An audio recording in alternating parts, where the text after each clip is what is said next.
Hi, welcome back. 866 Talk Gun.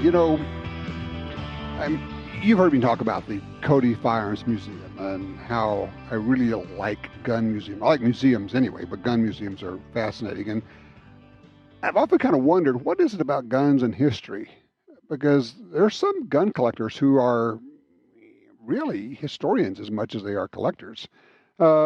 Maybe helping us answer that question, joining us right now is Logan Metesh. Did I get that right, Logan?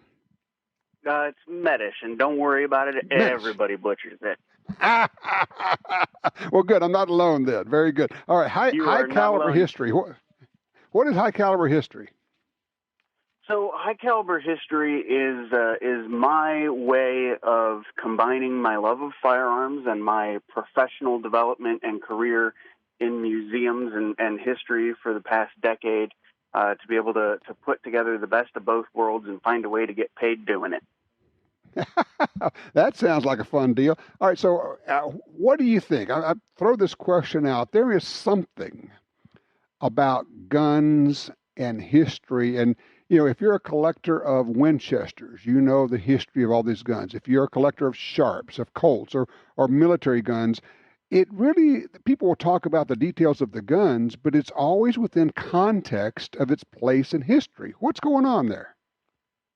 Yeah, so I think the easiest way to explain that, and maybe it's not an easy way, but the way that makes most sense to me is that the best way to know where you're going is to figure out where you came from. And that, of course, involves looking at history. And we as Americans, our history in this country is deeply, deeply tied to firearms above all else.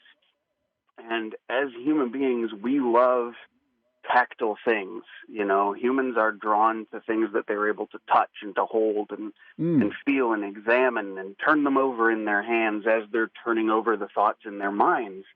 And a firearm is a very basic way to do that. You can hold on to a single action army that was with Custer's men at the Battle of Little Bighorn in 1876, or you can hold on to a Springfield Model 1861 rifle musket that was at, the Battle of Gettysburg, or even go into modern stuff, a 1911 that was at the Battle of the Bulge in World War II. Right. I think it's a way to tie ourselves and to ground ourselves into the collective history that we all share. And so that's why I think firearms are so deeply and intrinsically tied to history, and why you see some incredibly successful museums throughout this country and throughout the world that are tied to and directly related to firearms, because regardless of how you feel about them as an object, everyone has a connection to them, good, bad, or otherwise. Well, Logan, I'm just listening to you and certainly agreeing with you, but I had this other thought. But yes, firearms are this intrinsic piece of history and you can touch it.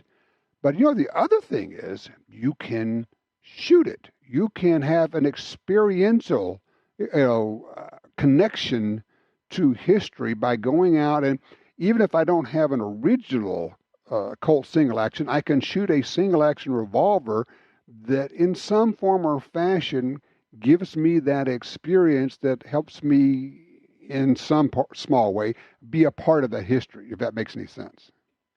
Absolutely, Tom. You're right. That's it's a concept of hands-on history, if you will.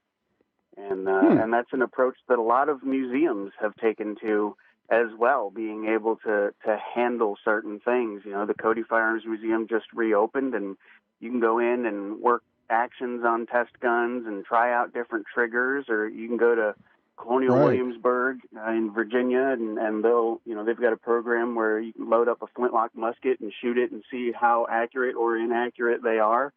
And those are both wonderful programs. And you're right, there's something about being able to have that experience with the firearms that really resonates to people.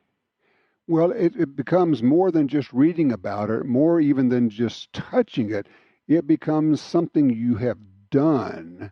And when you do that, everything you do in some small way, has a way of changing you. It changes your frame of reference, something you have done. there's just something cool about shooting an M1 Garand or a 1911 or whatever it happens to be. You go, man, I just feel like I've touched history with there.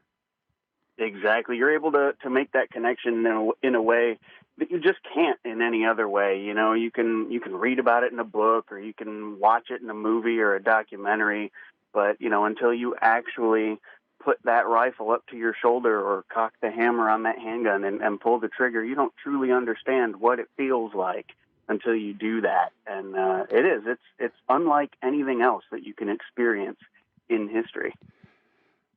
In your studies, and you looked into all these different guns and different manufacturers and all, do you ever run across a holy cow, I never knew that, or an aha moment, or the story behind the story kind of thing?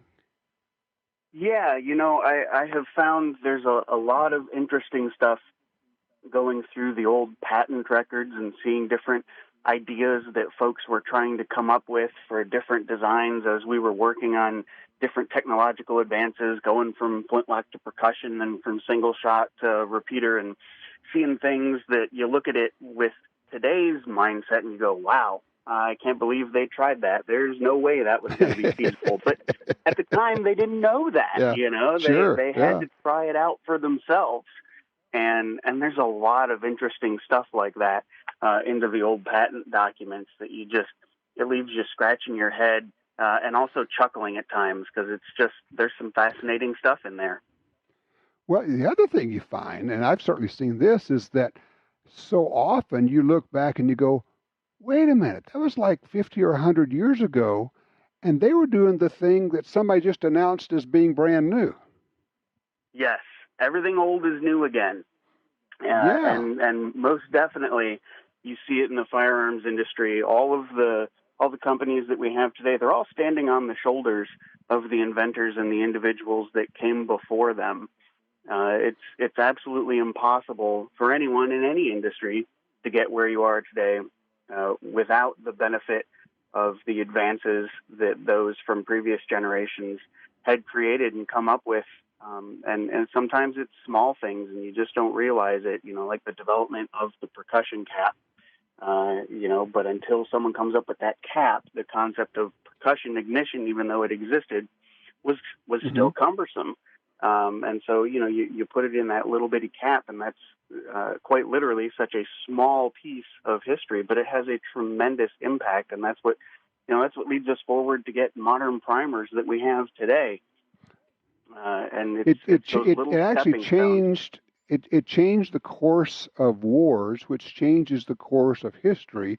Just as you say, the percussion cap by itself, when you can shoot faster, when you can shoot in the weather, when you can do all these things, your forces become better than the other forces. Yep, exactly. And it's that huge ripple effect that you end up having. And it can oftentimes turn the tide of the day, you know? Fascinating stuff.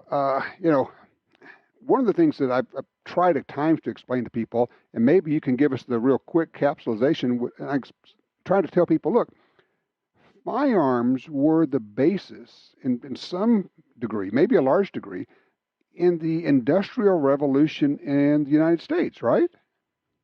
Absolutely.